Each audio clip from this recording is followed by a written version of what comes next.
Marangi ndipo ndavhotera mukilasi yandakadzidzira kuprimary school. Saka ndandine basa kuHarare.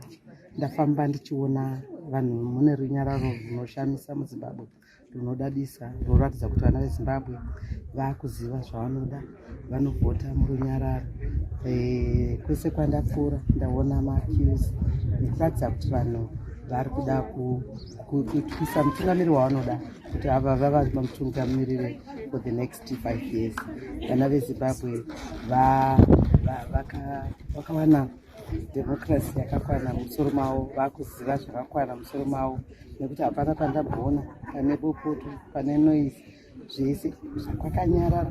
Pano pagomba pandiri ndasvikawo ndichiona pane madzimai neana baba nevana vadiki vari kuvhota murunyararo.